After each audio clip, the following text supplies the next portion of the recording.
Sejam muito bem-vindos. Evangelho do Amor. Vocês estão prontos para receber a palavra de Deus? Então abra por gentileza a sua Bíblia na Epístola de Paulo a Timóteo, primeira Epístola de Paulo a Timóteo, capítulo 1, versículo 17. 1 Timóteo, capítulo 1, verso 17. Eu quero tomar esse texto como aquilo que vai estabelecer a diretriz da nossa conversa, da nossa reflexão nessa manhã. E o texto sagrado diz assim: ao Rei eterno, imortal, invisível, Deus único, honra e glória para todos sempre. Amém. O apóstolo Paulo dirige aqui uma exaltação a Deus. Essa exaltação apresenta não apenas o que a gente vai classificar como adjetivos, né? São classificações, descrições, características, atributos do próprio Deus. Então, junto com a expressão Rei eterno, imortal, Deus único, nós temos aqui a expressão invisível. Essa palavra aqui, traduzida como invisível, de acordo com os léxicos no original grego, é aoratos. Ela significa despercebido, o que não pode ser visto, ou como a maioria das traduções apresenta o tempo todo em que ela aparece invisível.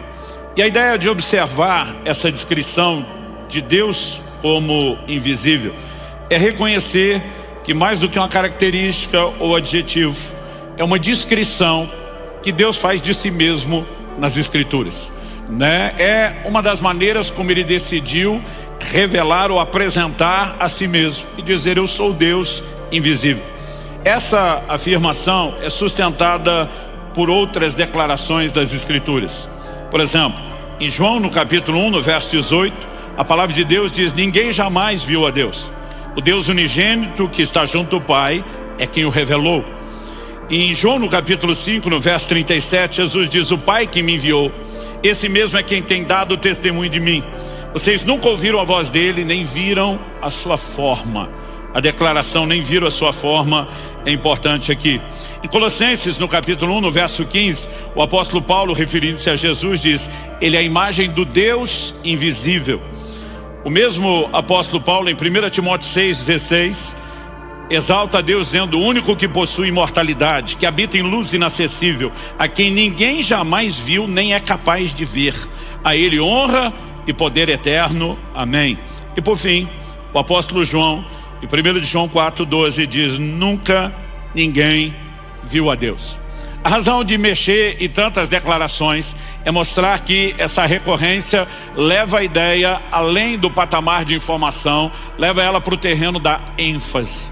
E qual é a razão de Deus enfatizar isso? Ou eu diria mais, qual a razão de Deus escolher manter-se invisível aos nossos olhos? O Deus que não é visto, o Deus que não aparece com nenhuma forma. Qual é o motivo?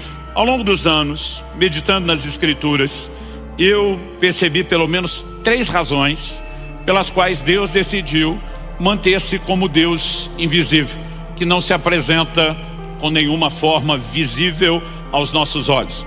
A primeira delas gira em torno da questão da fé. Em Abacuque, no capítulo 2, no verso 4, a Escritura diz: o justo viverá da fé. Essa afirmação é repetida em Romanos, em Gálatas, em Hebreus, e é uma diretriz muito específica para nós que vivemos a nova aliança.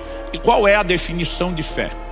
Hebreus capítulo 11, verso 1 diz que a fé é a certeza de coisas que se esperam e a convicção de fatos que não se veem. Logo, a fé é justamente a convicção do invisível.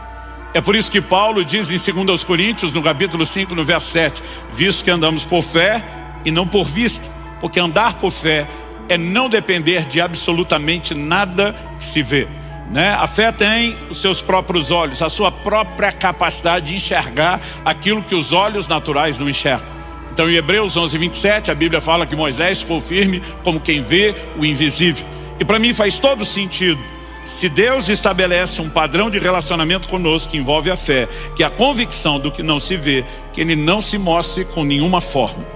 Mas, estudando a Escritura, eu percebi um segundo motivo pelo qual Deus decidiu não se revelar com nenhuma forma. Isso diz respeito à questão da idolatria, ou da questão do homem de produzir ídolos, figuras, e Deus de fato garantiu que isso não acontecesse. Então, quando no livro de Deuteronômio, a expressão Deuteronômio significa segunda lei, ou repetição da lei, Moisés não apenas vai repetir os principais mandamentos que Deus deu, mas ele vai mexer também no que a gente chama dos highlights, dos melhores e piores momentos da jornada de Israel. Em Deuteronômio 4, se referindo à maneira como Deus se revelou à nação de Israel no cume do Sinai, lá no Monte Horebe. Então logo eles saem do Egito, ele diz o seguinte, eu vou ler aqui Deuteronômio capítulo 4, verso 12, depois eu vou ler dos versos 15 ao 18, e depois eu vou pular direto por 23 ao 24. Verso 12 de Deuteronômio 4. Então o Senhor falou a vocês no meio do fogo, e vocês ouviram o som das palavras dele.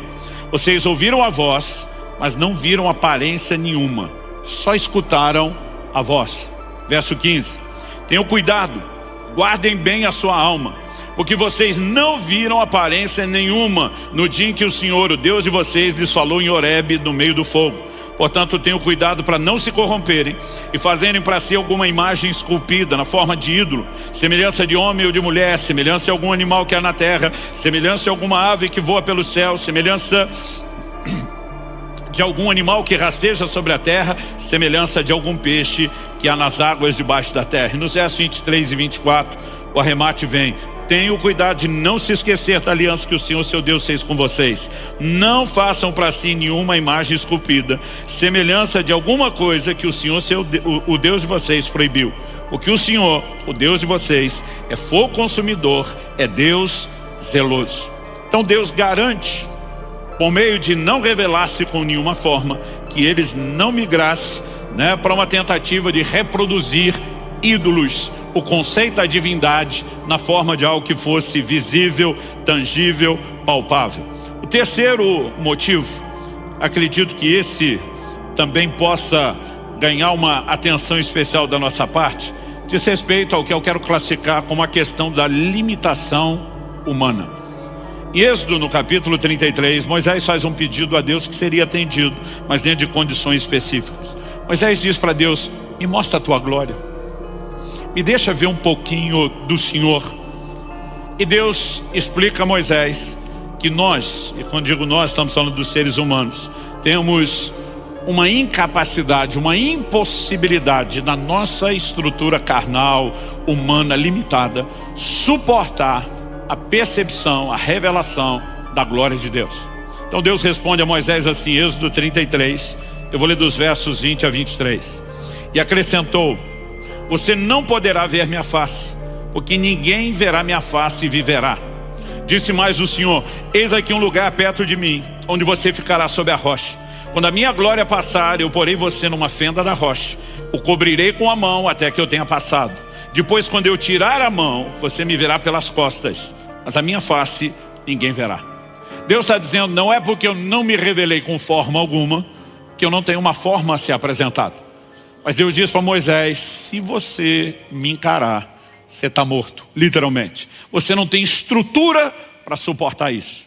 Então Deus está dizendo para Moisés, eu vou permitir que você possa experimentar algo bem limitado, bem dosado, de maneira a suportar e ter uma leve noção daquilo que você não tem condições de suportar na sua plenitude. Então o que percebemos não é um Deus que resolveu ser o Deus invisível no relacionamento conosco, que não se aparenta com nenhuma forma por não tê-la, mas justamente porque, entre outros motivos, além de nos chamar para a fé, de não querer a reprodução na forma de imagens e ídolos, também está dizendo, vocês não têm condições de suportar. Aliás, é essa a explicação de Deus a Moisés, que nos ajuda a resolver um outro impasse, que para alguns é uma aparente contradição. Eu sempre destaco aparente porque a Bíblia não se contradiz. Eu digo sempre às pessoas, diante de qualquer aparente contradição, você só tem um desafio de interpretação. Porque a mesma Bíblia que sustenta, e eu fiz questão de ler vários textos, que ninguém viu a Deus, que Deus é o Deus invisível, também relata outros momentos como esse, onde Moisés viu o Senhor. Agora, Isso que nós chamamos no Antigo Testamento, na teologia, nós classificamos como teofania, significa uma aparição de Deus. São sempre manifestações limitadas. Por exemplo, em Êxodo 24, depois que Deus revelou a glória no Sinai, nós percebemos o próprio Deus convidando Moisés, Arão, 2 dos seus filhos e 70 dos anciãos para uma experiência especial. Êxodo 24, 9 e 10 diz assim: Moisés, Arão, Nadab e Abiú e 70 dos anciãos de Israel subiram o monte e viram o Deus de Israel, sob cujos pés havia como que uma pavimentação de pedra de safira, que se parecia com o céu na sua claridade. Deus não estendeu a mão contra os escolhidos dos filhos de Israel. Eles viram Deus, comeram e beberam. Traduzindo, não morreram. A ênfase da visão tem muito mais a ver com os pés de Deus do que qualquer cenário de uma percepção completa. Mas a Bíblia diz que viram. Gideão, o registro está em Juízes capítulo 6, versos 22 e 23. A Bíblia nos mostra que o anjo do Senhor apareceu a Gideão. Quando você estiver lendo, especialmente essa descrição, ela vai ser recorrente no Antigo Testamento. Quando você lê a expressão o anjo, artigo definido, não um anjo, artigo indefinido, um qualquer, o anjo. Aliás, a maioria das traduções bíblicas já põe um A maiúsculo quando você tem o artigo definido o anjo. O que nós temos é uma teofania, uma aparição de Deus. Ao anjo do Senhor, a Escritura atribui não apenas ações que só cabem a Deus, declarações e atributos que pertencem só a Deus. Portanto, entende-se, são manifestações do próprio Deus. Então, Gideão constata, Juízes 6, 22, quando Gideão viu que era o anjo do Senhor, diz: ai de mim, Senhor Deus, pois vi o anjo do Senhor face a face. Mas o Senhor lhe disse: que a paz esteja com você, não tenha medo, você não morrerá. O mesmo pavor se apodera dos pais de Sansão, quando o anjo do Senhor aparece e eles trazem o holocausto é aceito, a forma como o anjo do Senhor se revela naquele momento. O pai de Sansão, Manoá, diz: certamente vamos morrer porque vimos a Deus. A mulher dele responde: se o Senhor Deus quisesse nos matar, não teria aceito das nossas mãos o holocausto, a oferta de cereais, nem nos teria mostrado tudo isso, nem nos teria revelado essas coisas. O relato está lá em Juízes 13, de 20 a 23. Ainda podemos citar Isaías capítulo 6, verso 1, quando o profeta diz: no ano em que morreu o rei Uzias, eu vi o Senhor assentado no seu alto e sublime trono. A reação do profeta no verso 5: ai de mim, estou perdido. Outras traduções dizem: eu vou perecer. O que significa? Eu vou morrer. Porque diz: os meus olhos viram o rei, o Senhor dos exércitos. Nenhuma dessas experiências as pessoas realmente viram Deus na sua definição, na sua expressão, na sua glória, na sua plenitude. É quase como se Deus dissesse: está mais para um vislumbre do que para uma visão. Eu quero mostrar alguma coisa que apenas provoque e empolgue vocês, mas nem vocês, depois do que viram, vão poder dizer que me viram de fato, porque eu sou bem maior do que isso. Aonde eu quero chegar com essa tentativa de encontrar motivos? Ao longo dos anos, eu ficava observando isso. Deus decidiu ser o Deus invisível, esse é um dos seus atributos, a forma como ele se revela, o que nos chamou um lugar de fé. Isso para mim é suficiente. Ao mesmo tempo, ele queria prevenir que nós não migrássemos para a prática da idolatria. Isso faz todo sentido. Terceiro, ele está nos poupando de algo que é impossível suportarmos. Uma revelação plena e completa de si acabaria conosco nesse momento. Há uma esperança, um alento dentro de mim. Porque o apóstolo Paulo, escrevendo aos Coríntios, ele fala de um dia quando conheceremos como somos plenamente conhecidos. Significa que esse mistério não permanecerá por toda eternidade. Um dia teremos acesso à revelação plena, completa de Deus, não nessa carne que não pode suportá-la, mas já com o corpo transformado, e eu e você poderemos desfrutar disso. E simplesmente para mim eu dizia: isso tudo tá bom. Eu consigo entender esses motivos e eu consigo aguardar pacientemente esse dia. Se inscreva para receber mensagens da Palavra de Deus para seu coração. Compartilhe essa mensagem para mais vidas serem alcançadas. Que você tenha um dia repleto de paz e de bênçãos vindas da parte de Deus.